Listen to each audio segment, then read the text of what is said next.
Thanks everyone for having me. My name is Christina Chu. I'm a sports dietitian and I'm really excited to be able to chat with you all today and also to kick off this afternoon round of sessions. Feel free to have a seat wherever. These hay bales seem to be really comfortable. So I will be sitting up there in the next session. But I'm really excited to be here with you all today to talk about my favorite thing, which is nutrition. I know in your guys' world, nutrition, you might think of animal nutrition, but I'm fortunate to, or maybe unfortunate, depending on who you talk to, but I'm fortunate enough to work with humans like yourself. So we're going to talk about how to fuel human performance with Wagyu, with the product that you guys all make. Some, of course, disclaimers, disclosures. I want to point out a key disclosure here. So right now, we're good, Arlie? I already got a thumbs up, but if you want to talk. Okay. I'm taking over for Arlie for the rest of the weekend. No, just kidding. A big disclosure I'd like to make is I work with NCBA. I'm sure you guys are familiar with that. I'm not receiving a single dime for doing this presentation. So, there's no sponsorship disclosures that I would like to make for that. But of course, here are just some of my disclosures to keep in mind. Again, I'm not receiving any financial incentive to talk about what I'm talking about today. So this is my first time meeting a lot of you. I'm so excited to spend today and tomorrow here. A bit of background. So I'm based out of Boston with a B, not Austin, in Texas. So yes, flew all the way over here to be able to speak with you guys. I own my own private practice in sports dietetics. And I've worked with athletes of all different levels, from youth to professional. And we're going to talk about some of that today. I went to school at Boston University, and which we'll talk about in our presentation, but also was an intern at the UFC Performance Institute out in Las Vegas. So you might be wondering, what is this girl from Boston working in private practice doing here at the Sale? It's funny, my parents, my friends are also asking the same question, but I'm really here to be able to support what you guys do and maybe offer a different perspective. Arlie and I are from very different areas, and so we connected at the NCBA Prime Partners event. This was back when they were doing their Trailblazers, where a bunch of dietitians and foodies, so chefs, food bloggers, got to connect with a whole bunch of ranchers like yourself. And it was a really eye-opening experience for me. And then we got to reunite again at CattleCon. So I'm not going to say I'm the expert in agriculture. I'm definitely not. I'm going to leave that up to you guys. But hopefully after today's presentation, we can sort of work on how do we merge our two worlds together. And I think we have a shared mission, right? From myself in sports dietetics and dietitians in general, to you guys in agriculture, we're here to put high quality protein onto our clients' plates. My job is to recommend the protein. My job is not to produce it. I do not know if you want me to produce the cattle. I don't think I have those skill set, unfortunately, and I will be the first one to admit that. That is your guys' job. Hello. See, this would be, okay, this is great, and this is my best life. Hi. But we're here together to put high quality protein on our clients' plates. You can keep them here, I don't mind. So I want to highlight the fact that wellness, health, fitness, longevity, this is a booming industry. Wellness itself is over $500 billion and growing. So it's trajecting in the upwards direction. And Wagyu can play a huge role in this as well, right? As long as we're able to talk about it with the consumers, the dietitians, and everyone involved in that purchasing process. I want to highlight here functional nutrition. Functional nutrition is basically food and beverages that claim to have benefits, and this area here is rapidly expanding, right? Have we ever heard of Olipop or Poppy drinks? Okay, great. Yep, that's a functional beverage. Well, I think we can really frame it from Wagyu too as being a functional food, right? You might think about it in different avenues, maybe not the functional route, but I'm here today to maybe try and switch our mindset around that. So I was, again, lucky enough to work with NCBA. These slides are really inspired from a lot of the work that they shared with me. So even myself, as when I first started as a dietitian, I'll be honest, I didn't know a lot of this information. We're trained on medical nutrition therapy, how to calculate the amount of calories, protein, fat, amino acids, vitamins for patients sick in the hospital, getting nutrition through an IV, right? So a lot of these details we didn't learn, but thankfully, through NCBA, I was able to learn a lot of that. So I want to share that here with you today, and this is what I share with a lot of my clients too. So when they talk about beef overall, over 50% of beef is heart healthy, the same type of fat that's found in avocados and olive oil. Only about 43% of a standard beef is going to be saturated fat, which is generally, I'm using air quotes, the one that we want to stay away from.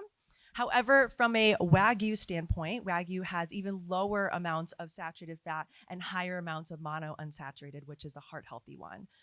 There weren't really any studies that I came across that gave me an exact percentage, hence why I couldn't put it in this pie chart, but just know that it skews even more towards that monounsaturated fat.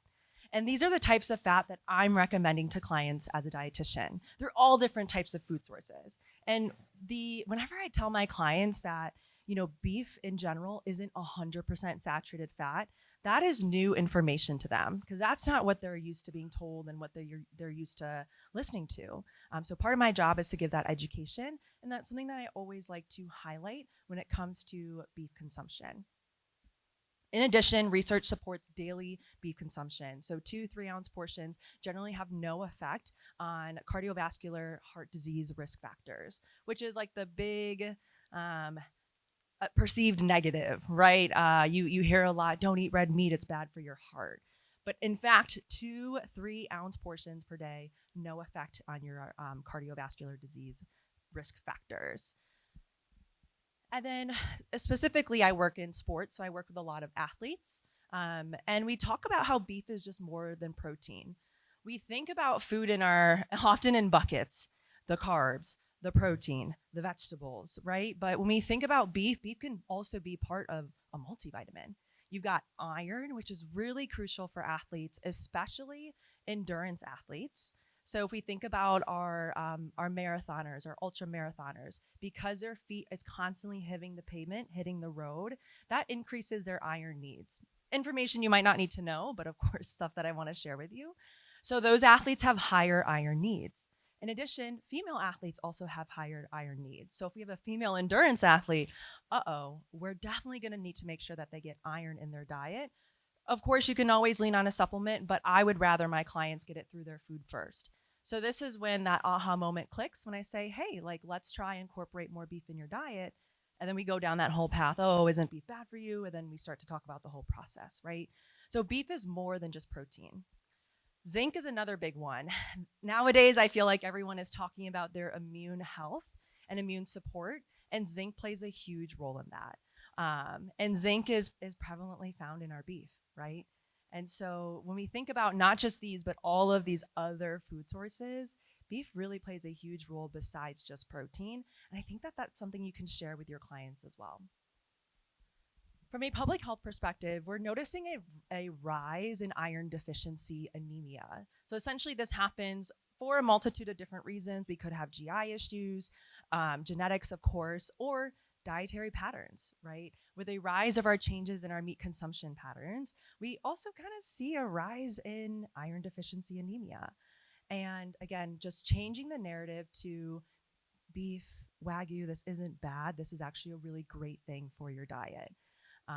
And this oftentimes when I talk with clients, they do want to consume beef. They just kind of have this mindset that they think that they can't. And when you give them that green light and they integrate it into part of their life, right? It's not just beef, but they use it as one of their meat rotations or protein rotations. Now they're enjoying their food, right? Now they're getting these different micronutrients in. They're not getting bored of eating just chicken for 7 days a week. They're increasing their variety, thus increasing the sustainability and compliance with their diet. So with iron deficiency on the rise, this is where beef can play a huge role. Of course, for myself and athletes, it's not just, your 20 to 35-year-old athletes. You also work with younger athletes, your growing athletes, and then your master's athletes, right, as they age. And beef provides a lot of these nutrients that are so important throughout our different life cycles. Listed them all here. Don't necessarily need to read through them all, right? But they play a crucial role in growth and development, in pregnancy, right, in lactation, as well as our aging adults. Aging athletes, masters athletes, longevity is a huge trend these days, and people are really wanting to know, what can I eat to live longer? What can I eat to increase my quality of life as we're living longer, right? And so this, again, plays a huge role in that conversation. This was research done by Dr. Wickersham and Jason Sawyer, and this is really fascinating to me. They compared sort of a one-to-one of 770 pounds of corn and how many children it would feed. And they use children because they have higher protein needs as they're growing. How many children you can feed with that same amount of corn versus beef, which the cattle eat, right? So with just the corn to human, it's 3 kids. From the corn to the cattle to the humans, it's 17. That's a lot more kids that we can feed. That's a lot more bodies that we can feed, even adults too. We are just big kids after all, right? But that's a lot of people that we can feed for the same amount of corn because we don't digest it in the same way as the cattle do, and then we consume the cattle protein. This is a really great point to highlight part of my experience at the UFC Performance Institute. I was there in 2019, which was after the documentary Game Changers came out. Does anyone recognize that name? Okay, great. So for those who don't, it was a documentary basically talking about a plant-based diet, a vegan a diet. I barely even want to call it a documentary, to be honest. It was extremely one-sided. And as a dietitian, I like to think that I'm not one-sided. You know, I can hear both sides. I work with vegan athletes, and we get them to meet their nutritional needs, right? But this was really interesting. So the UFC is a combat sport. It's MMA. They have a high protein need because a lot of them need to lose weight to get down to their weight class, which increases their protein needs. And they're in a high contact sport, which also increases their protein need. So conveniently, while I was at the PI, the UFC PI, a lot of their athletes were asking to switch to a vegan meal plan because they saw this movie and they thought, oh, this ex-UFC fighter says I should go plant-based. He can battle rope for 60 minutes, right? He can do that, so I want to do that too. And the dietitian team had to basically pause everything that they were doing and said, whoa, we cannot have this many athletes switching just because of a documentary. You know, if an athlete was doing this because it's their lifestyle, it's their religion, it's something they feel really strongly about, it's part of their identity, that we cannot touch. But if they're doing this because of misinformation, that's really where we step in as dietitians. And it was a really exciting and eye-opening experience to see how quickly people are influenced. And the big thing was protein. We can technically get the same grams of protein in through our plant-based foods, but it's at a lot more calories. It's at a lot more carbs. And these athletes need to be in a calorie restriction because they need to lose weight. Well, math can only work in a certain amount, right? We can't fidget it. And so the most strategic thing for them would be to consume animal-based protein because it's dense calorie-wise. You get a lot of your micronutrients, and we can meet their protein needs. And so we had to do a lot of this education for these athletes. And through the science, they understood it and they understood the logic. But again, you can just see how easily people can be convinced, even professional athletes. So protein quality is huge. Now, when I talk to my athletes, you know, I think when we think about nutrition, it's, I'm going to meet with a dietitian. What can't I eat? What is she going to take away from me? I can't have ice cream anymore. I can't have all this good, delicious food. And that's not necessarily the case. I subscribe to nutrition by addition, not subtraction. When we think about things like longevity, like preventing heart disease and overall chronic disease, yes, we want to include these things like Wagyu beef that have protein, iron, zinc, B12, all of these micronutrients, but that's not exclusive of including things that have fiber, such as our fruits, our vegetables, nuts, seeds, legumes, beans, etc. And by working together synergistically, that's how we achieve that perfect diet. It's not mutually exclusive, one or the other, black or white. It is both at the same time. And when we look at the data when it comes to human consumption patterns, we notice that the majority of the saturated fat intake doesn't come from whole foods like beef. It comes from our processed foods such as pizza, ice cream, snacks, sweets, things like that, where saturated fat is included in this package format versus just beef as is. This diagram here is essentially what I use to train my athletes on how do we build their meals. This is called a performance plate. It's adapted from the U.S. Olympic and Paralympic Committee. Pretty high level athletes, I would say. And so you can see how we incorporate both fiber and protein in our diet. I think you're going to see a lot more of that. This is a slide pulled from one of the team talks that I do, especially when carnivore was really huge. And I understand that this might not be the perfect PowerPoint for this group, right? But just hear me out. This is what I share with my athletes. Carnivore, of course, got this really big push. And I think that was really great for your industry, right? Because it finally, for the first time, I think, people were talking about beef in a really positive light, which is great. I'm here for that too. But it kind of swung to the other side. It took us to the black and white thinking. Why not both, right? Why can't we incorporate both fiber and protein? So when we come to things like your Olipop or your Poppy, the drinks that have fiber added in them, of course, that's an option. But of course, let's think about our whole foods too. I'm a dietitian. I love food. And I'm not afraid to admit that. I love food. What's the alternative? Right? I want people to eat real food. So this is a slide that I share with a lot of my athletes. Incorporating both the fiber foods and protein can overall help us with our sustainability, longevity, and disease prevention. These are just some examples of some of my athletes that use beef to fuel their bodies. And you can see here that we follow that performance plate model. We have our fiber coming from our fruits and our vegetables, our protein, and then some sort of carb to give us energy because they have such a high physical demand. And you can see sometimes, it's not so glamorous. It's not always a picture perfect meal. Sometimes it just is what you need to do to get fed. But these are just some examples of real athletes fueling with beef. We can highlight the bottom left, UT Austin. They had a prime rib roast beef for their athlete-only dining hall. So we are using beef to fuel our athletes. This is a big one. So I feel like for a lot of my clients, Wagyu, given their income level, given just everything, access, right? They might not use Wagyu in their daily fueling. It's not accessible either price point wise or just they don't have it available to them. But Wagyu is really seen as something special, right? It's the social part of health. And so there's 9 dimensions of health and wellness, and it's not just physical. You can read them all here. But I really want to highlight the social piece, right? When my athletes consume Wagyu, it's in celebration, right? They just finished a fight and they want to celebrate. Well, what better than a Wagyu dinner, right? This is one example of a Wagyu place in Chicago that we went to, and it's all you can eat Wagyu. I had a blast. Took a fat nap afterwards. It was fantastic. But you can see here, right, it's not just Wagyu. I mean, it could be, absolutely, but we want to pair that with some sort of fiber too, right? We're always working as a dietitian, but it's a celebratory thing.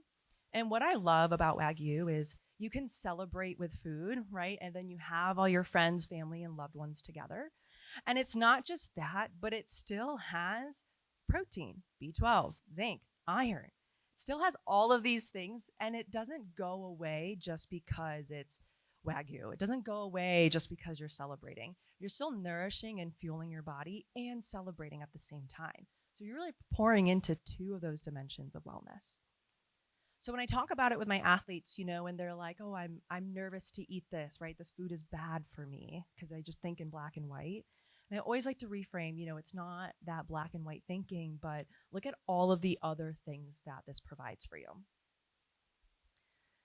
Let's switch gears. I only have just under an hour to talk to you guys. So of course I have to put on my dietitian hat a little bit.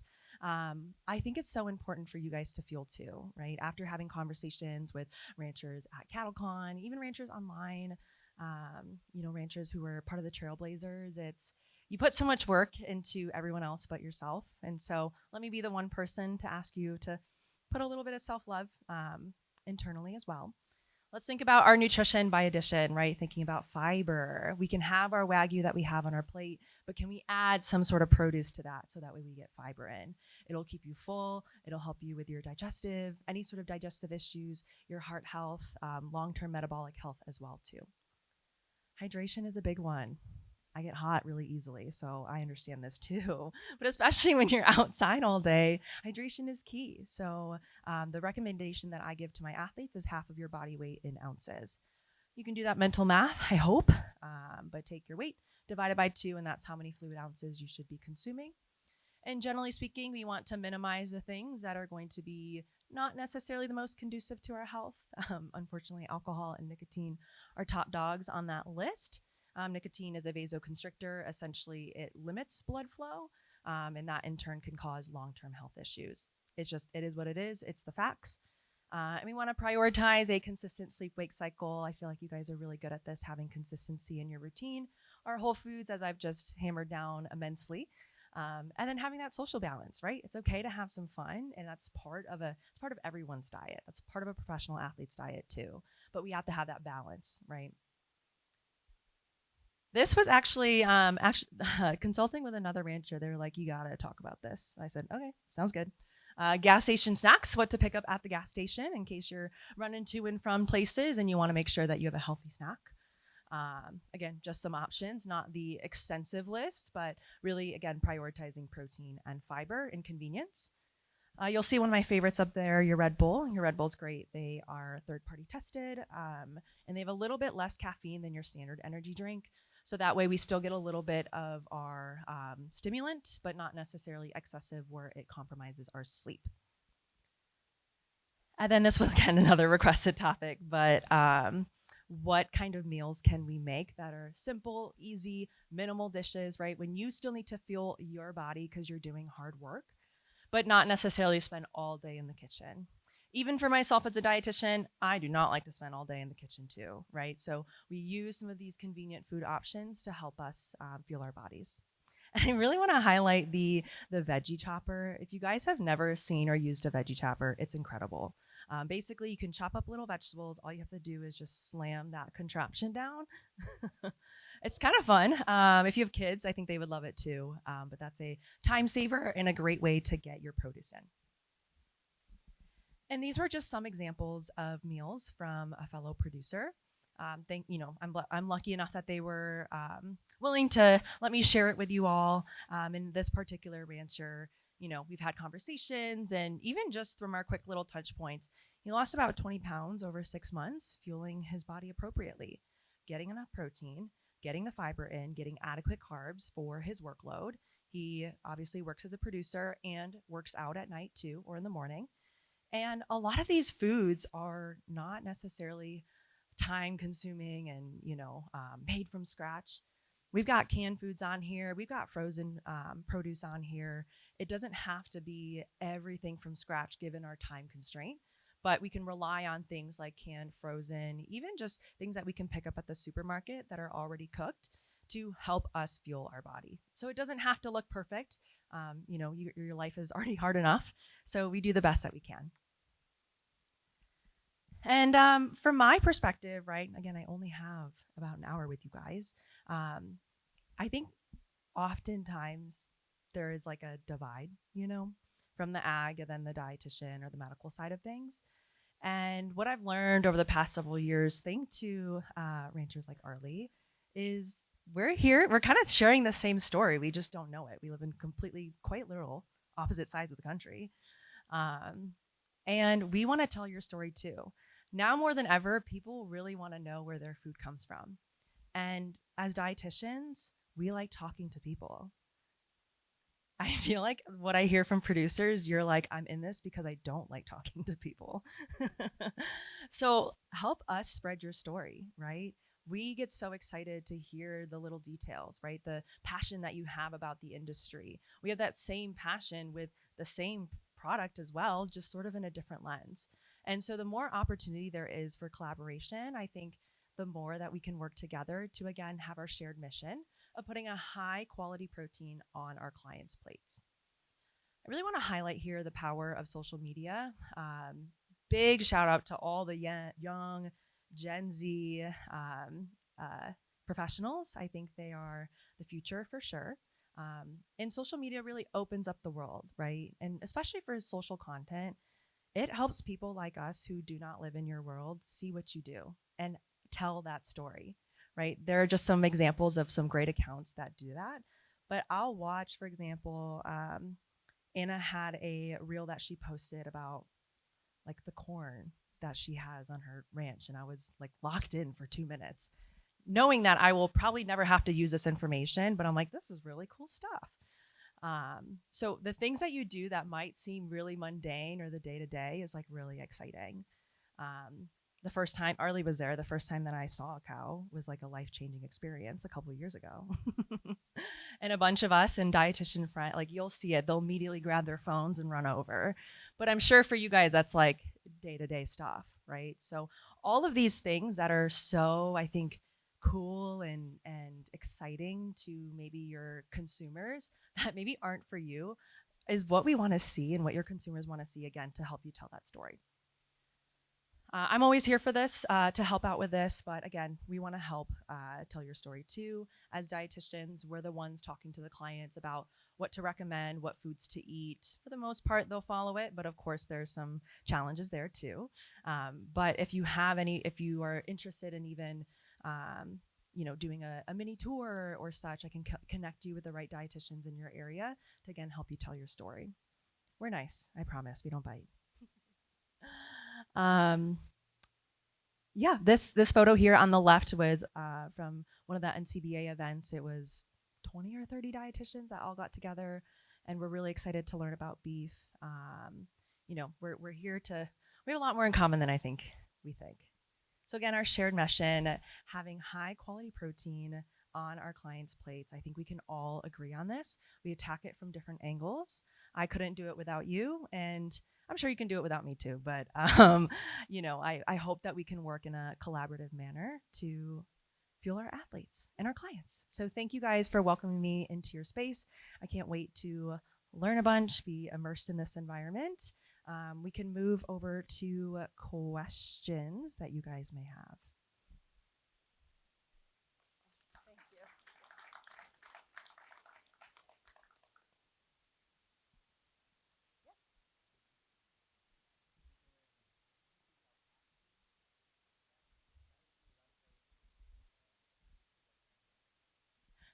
Yeah.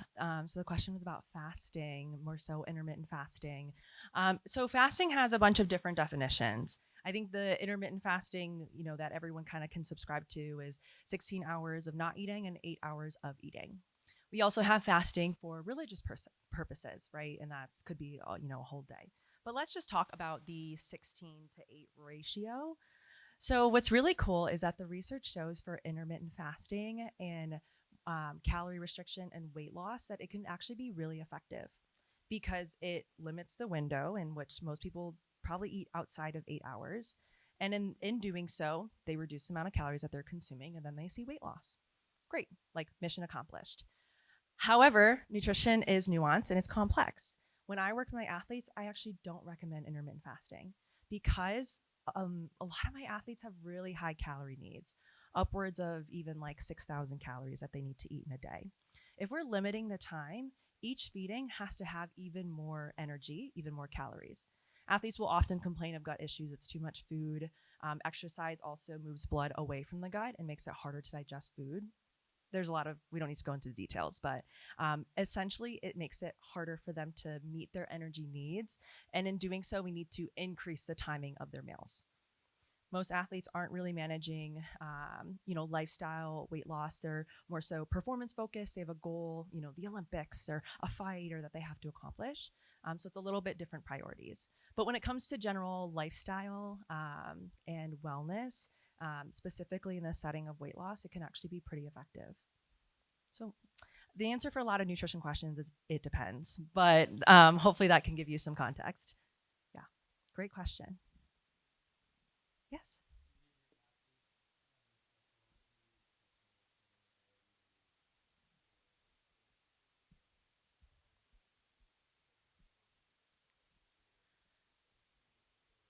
Yeah.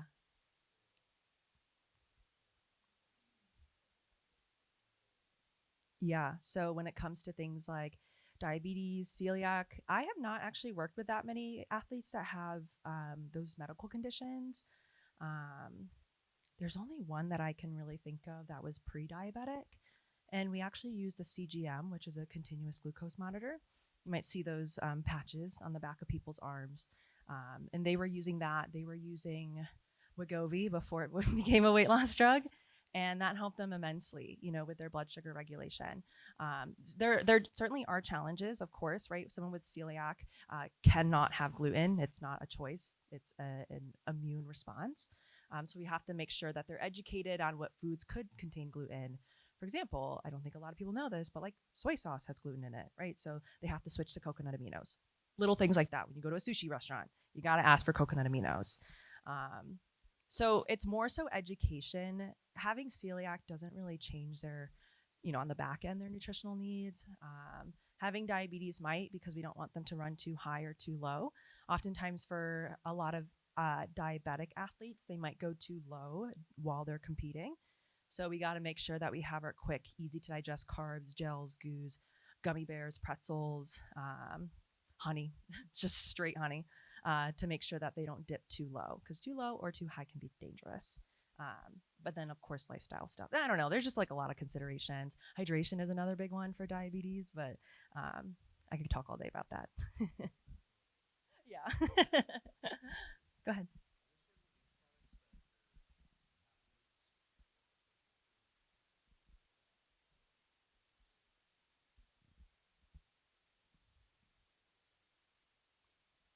Hmm. Oh, yeah. What a great question. Um, Products that my athletes would need, a beef product that my athletes would need that maybe aren't as readily available. Yeah. Um, that is a great question. I think honestly, for a lot of athletes, price is the biggest thing. And then a lot of them don't really know how to cook. They don't know how to grill, they don't know how to sear. We're doing a lot of ground beef recipes because it's easy, or stew meat, something they can throw in the crock pot. So I don't really think it's a product, or maybe it is. Oh, maybe it could be some way to make a whole food beef easier. Is anyone here from Texas? HEB? First of all, if anyone has not been to an HEB, you need to go. It is peak American tourism. I mean, I had a blast in HEB munching on some of those tortillas. Okay, it was great. But HEB just they do a great job of this, where they have these like ready to eat meals, and you throw them in like the oven, I think, or I don't remember. But they have these meal kits that make it really convenient for athletes. And I think that would be more so, like, if I were to say one thing, it would be that, but not like a specific product, right? Like a beef protein powder. I don't really think we have too much protein powder, honestly. I don't think that's an issue. If anything, maybe more like the meat sticks, to be honest. They like the convenience, the portability of things. So, like, having more accessible options. Again, they want to know your story. They love that, and they want to support local. So having shelf stable options besides just shipping. I don't know. You guys know more about that than I do, but like shipping raw meat is like a lot harder than sticks, right? I'm just thinking. Yeah. Okay. Thank you. I took food service at some point in my life. Okay. Great question. Let me think. I feel like once I stop, I'll like come up with other ones. Yeah. Yeah, Taylor.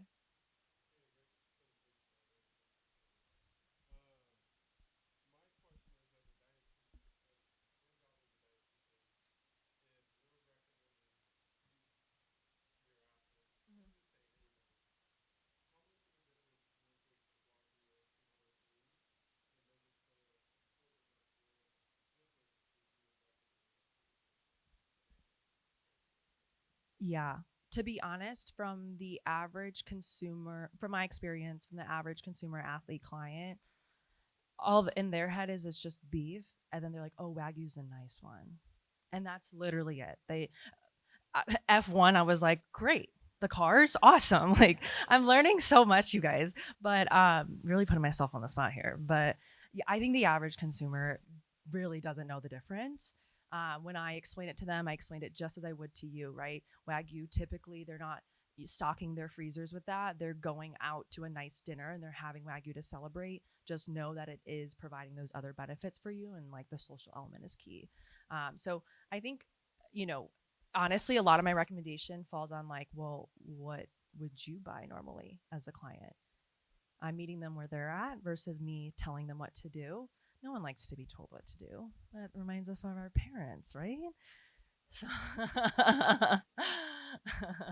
so yeah, I usually like leave it up to them. But honestly, a lot of it comes from like I didn't know I could have that, or I didn't know all the benefits. I just thought about it as being a really high saturated fat food and I shouldn't have it. Yeah. Yeah.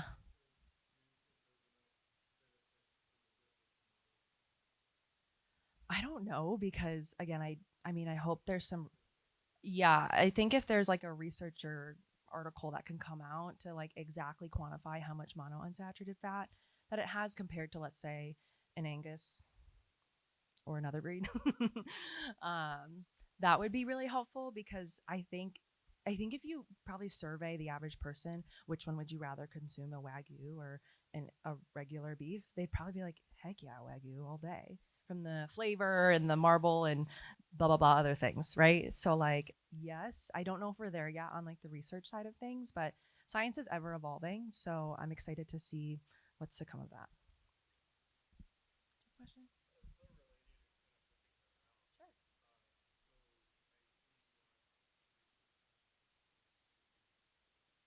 Hmm.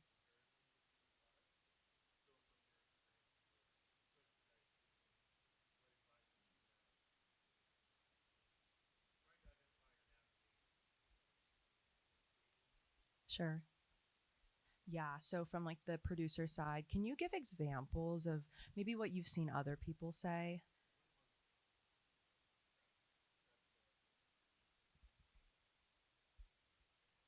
Omega threes. Yeah.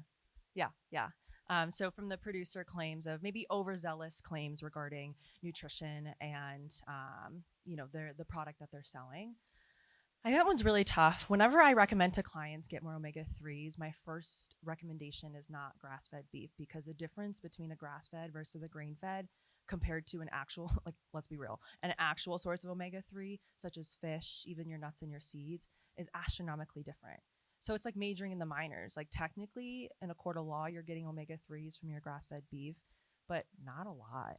And so I don't blame the producer. Honestly, it's tough. You're just always be closing, right? You always gotta sell your product out there. But I think from a dietitian perspective, yeah, it does get a little frustrating to be like, well, that's not that's not the direction that we're trying to go in. I need our athletes to consume their fish products for that. So yeah, I definitely see that. Um, I'm trying to think what other the grass versus grain finish one. Can you think of another one?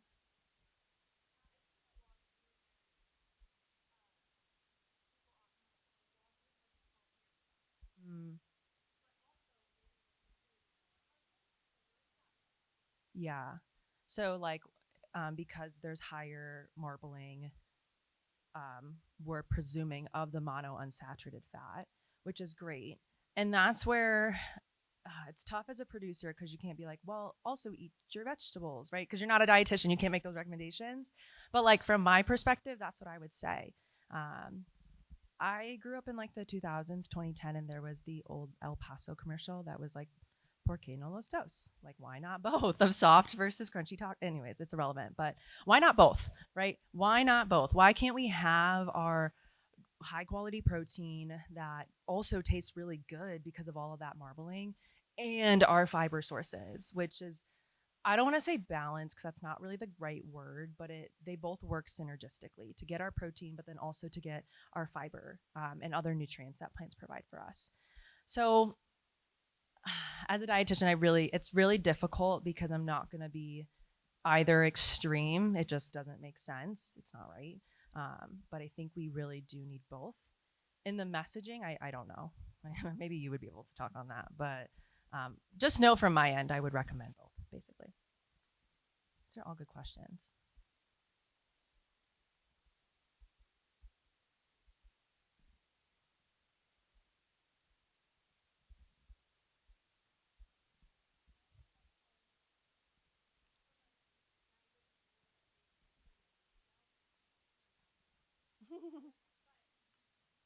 No one go in.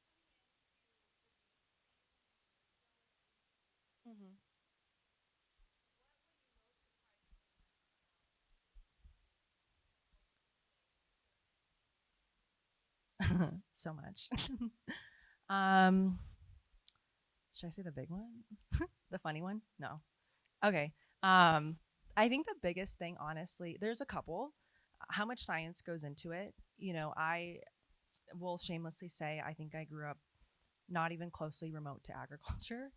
I was definitely one of those kids where food just arrived at the grocery store and you didn't really think about, you knew that there were farmers, but then you don't really know about the process, to be honest. It just like shows up at a Meijer or shows up at a Walmart. Um, and I went to a clinical school. So I did not go to an agricultural school for nutrition. I went to a clinical school. So we did all the, hard sciences and all of that stuff, just a different perspective. So I didn't realize how much science went into it, the school and educational side, the veterinary science too, food safety is another big one. And then honestly, that like y'all were just real people. I know it sounds so silly, right? But I'm just being honest.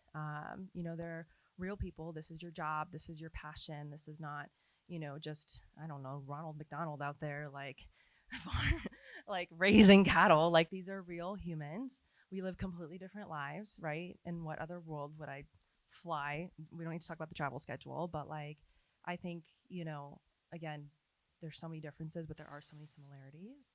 Um, and then I also just love to see the different generations too, right? I think when you think of your typical ag producer, you just think of someone that's older, but there's not. I'm like, there's people my age too doing this. Like, we grew up in the same era, and you guys are doing this, I'm doing that. And again, we have that shared mission.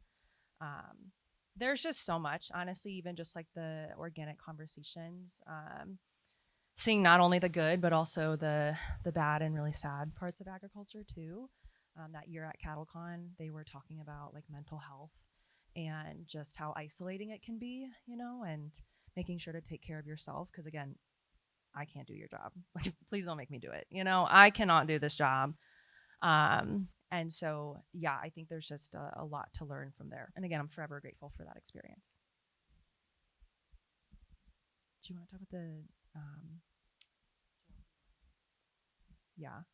So I think one of Arlie's connects had a question about the ever so hot trending topic of GLP-1s, Ozempic, Wegovy, etc., and how beef plays a role in that. In my recommendation, to be honest, I don't work with a lot of GLP-1 clients, and it's so new. I'm like really excited to see the evolution of our nutrition recommendations. But the big thing for a GLP-1, which is a weight loss medication that you take, is it slows down your digestion and decreases your appetite. And in doing so, you eat less. That's like it in a very simple term. And the challenge is, how do we make sure that we're still fed and not undernourished? And with something like your beef that has that chart that I showed you with all different other micronutrients, I think we can again really work with that of it being something that you can add to your diet that's efficient nutrient wise while still being able to fuel, your lifestyle when you're on a weight loss medication. Um, Unfortunately, again, it's so new. We don't really know a lot about it. In 5 years, I'm going to have something different to tell you. But anecdotally, there are clients who are on a weight loss medication and then they still continue their same habit. They go through the drive through and you're like, well, this is not really helping. Um, right? The medication can't just fix that. There are other things that we need to address. But when we think about lifestyle changes and increasing your nutrient intake, while being as condensed as possible because we have such a limited appetite. Something like a Wagyu can certainly help with that. Back to our produce again. And then the variety piece, I think, is huge. People get bored of their food really quickly. And so increasing the variety of different cuts, of different styles of cooking, different seasonings. Everyone, we need to season our food. Different proteins. Like, I think that's a crucial part of their nutrition recommendation as well. But yeah, I'm really curious to see where we'll fall when it comes to having more people on this medication and what are sort of the nutrition what's that word I'm looking for? Challenges. And then also how does that affect from like the food standpoint? Because they're technically eating less. TBD, we'll see. Any other questions? We might have time for one more. Okay, sounds good. Well, thank you guys so much for listening and for all your great questions. Thank you so much. Thank you, Christina.